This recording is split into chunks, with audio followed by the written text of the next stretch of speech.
Brian leaned over the hole, trying to make out what was hidden in the dense darkness. And then, something moved. A strange sound rose from the depths, like a growl, whispered directly into his ear. Then, out of the darkness, a hand emerged. Long, skeletal, with sharpened claws. And that wasn't the scariest part. But what happened next made them run without looking back. Now, let's start from the beginning. Let's start. Farmer Brian Reed lived in a quiet, unremarkable town in Oklahoma. He had watched the seasons change on his land, seen his crops push through the dense soil and yield their harvest. These fields were his life. Every morning, he woke with the first rays of sunlight, stepped onto his porch, took in the crisp morning air, and set off to inspect his land. The work was hard but predictable, just the way he liked it. But that day, everything changed. As Brian stepped into the field, his eyes immediately caught something that hadn't been there the day before. Right in the middle of his land gaped a hole, deep, perfectly round, as if someone had neatly cut a piece of earth with a giant drill. He froze, baffled at how something like this could have appeared overnight. Sinkholes sometimes formed after heavy rains, but there had been a drought and the ground was as hard as stone. Besides, the edges of the hole looked impossibly smooth, as if it hadn't been made by nature but by human hands. Cautiously, Brian moved forward. Each step was accompanied by the dry crunch of cracked soil. The closer he got, the stronger the cold knot in his stomach grew, some primal instinct whispering that there was something wrong with this place. Stopping at the very edge, he peered down. The first thing that struck him was the darkness. The hole was deep, its blackness almost thick, like tar, absorbing all traces of sunlight without reflecting even the faintest glimmer. He leaned in a little further, and then he saw movement. Faint, elusive. Something stirred in the depths, but not in a physical way. It was as if the darkness itself trembled ever so slightly. Brian felt his throat go dry. This was no animal, no person. Something down there was breathing. Brian jerked back, his heart clenching in a painful spasm. But before he could take a single step, a sound rose from the depths of the hole, sending an icy chill down his spine. It wasn't just a noise, not the rustling of soil or the echo of emptiness. It was a voice. Something below let out a low, rasping growl, yet it sounded strangely muffled, as if coming through a thick veil of time. Then the sound shifted. It slithered, becoming both a whisper and an animalistic roar, filled with a hunger that sent a shiver through Brian's bones. He staggered backward, his feet momentarily sinking into the soft earth.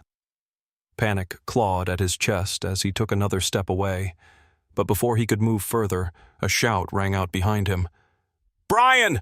What the hell is going on here?"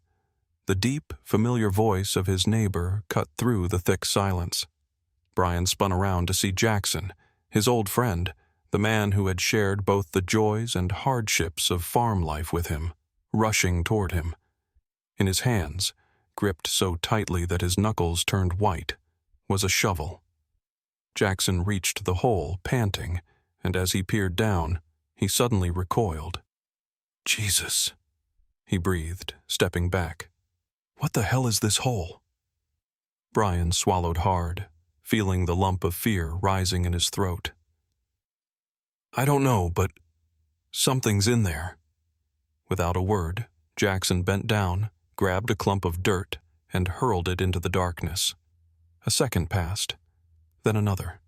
Suddenly, a wet, sucking sound echoed up from the depths, like mud swallowing something whole, and then a hand emerged from the blackness, long, shriveled, like the tangled roots of a dead tree, with claws as sharp as rusted knives. Its color was unnatural, a sickly, grimy gray, as if the flesh had long since rotted but somehow still clung to the yellowed bones. And in that instant, the air turned foul. A stench of decay, dampness, and rot filled their lungs, thick and putrid. It crawled into Brian's throat, making his stomach twist with nausea. He coughed violently, gagging as bile burned at the back of his mouth. Then the hand moved. Brian and Jackson didn't need to speak. As one, they turned and ran, their feet sinking into the loose soil as raw instinct drove them forward. Behind them, a low, guttural growl rumbled from the pit. It stretched, growing into a long, drawn-out sound, hungry, eager. The thing was climbing out. The farmers burst into the house, slamming the door so hard that the window frames rattled. Brian threw the bolt with force, while Jackson, panting heavily, pressed his back against the wall. The silence was cut only by the sound of their ragged breathing. Their lungs burned, and their hearts pounded like war drums before an execution. Brian shot a quick glance at his friend. Jackson was pale, his face gaunt, his lips parted as if he wanted to speak, but the words were stuck somewhere in his throat. "Dear God, what the hell was that?" He finally gasped, clutching his chest as if trying to steady his frantic pulse. Brian slowly raised his hands and pressed them against his head, as if trying to keep his thoughts from tearing apart in the chaos of his mind. He knew he had seen something that shouldn't exist. But the most terrifying part wasn't what he saw. It was the feeling deep inside him, a terrible certainty. This had happened before. A memory flared in his mind like a torch igniting the darkness. His grandfather, old Daniel Reed, had once told a story, one that no one had ever taken seriously. Back in the 1940s, there had been a house on this very land, a massive brick mansion with tall windows. People said a wealthy man had built it, but no one really knew his name. And then, one day, the house vanished. Gone, as if it had never been there. People said it was a sinkhole. The earth simply swallowed it whole. But there had been other whispers. Quiet, cautious, fearful. They said something had happened there, that the truth had been buried, that experiments had been conducted in that house. Brian exhaled sharply, staring down at the cracked wooden floor. And now, something had broken free. But why now? Jackson moved nervously toward the window, pulling back the curtain for a quick look outside. The sky had darkened, the shadows stretching across the ground like black, grasping fingers. The air felt frozen in time, unnervingly still. No rustling wind, no chirping crickets, no distant calls of night birds. The world had gone silent. It was waiting. Jackson slowly turned back to Brian, a grim realization flickering in his eyes. "We're alone, Brian." His voice was hoarse. "No one else knows about this." Brian clenched his fists. He was not a man who ran from hardship. But how do you fight something you don't understand? The thing in the hole had no intention of staying there. It would crawl out. It would reach the town. And then, something truly terrible would begin. Brian swallowed hard, feeling his heart hammer against his ribs. His hands were trembling, but he forced himself to step toward the wall, grab the old shotgun hanging from its hook, and grip it so tightly his knuckles turned white. "We have to bury it again."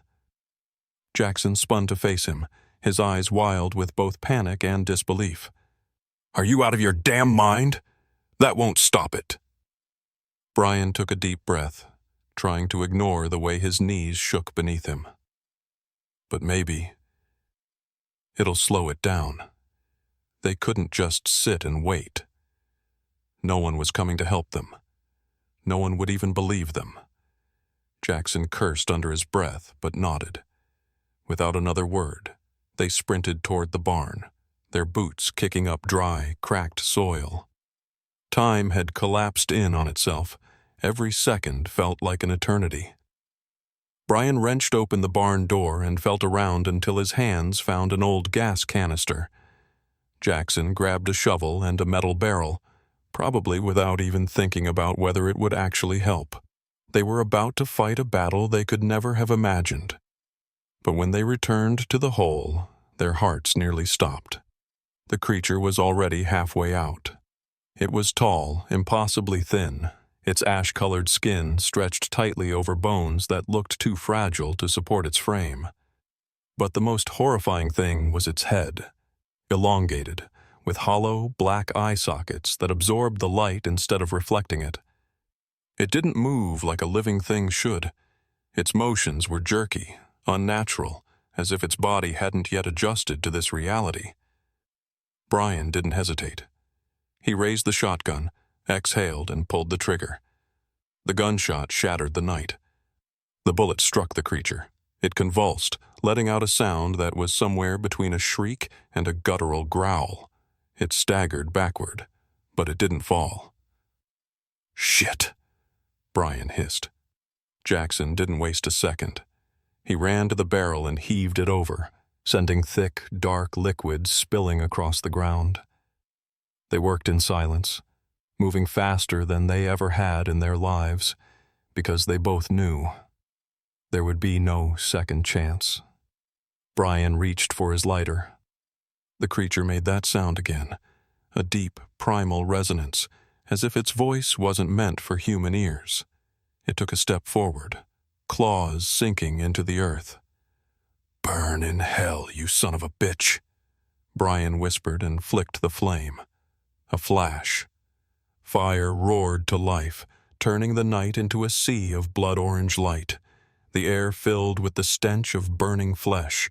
The creature screamed, a sound that vibrated through the world itself, like reality shuddering in agony. And then the ground began to shake. The earth trembled, deep fissures splitting through the soil.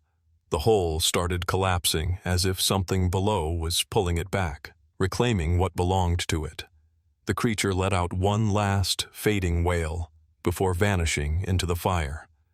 Seconds passed. Then silence. Brian and Jackson stood there, gasping for breath, their faces streaked with soot, their hands trembling from exhaustion. Before them, the hole smoldered, blackened, lifeless, silent. Brian inhaled shakily, trying to convince himself it was over. But then, from deep below, muffled as if coming through layers of earth, came a low, resonant sound, a growl. This wasn't over.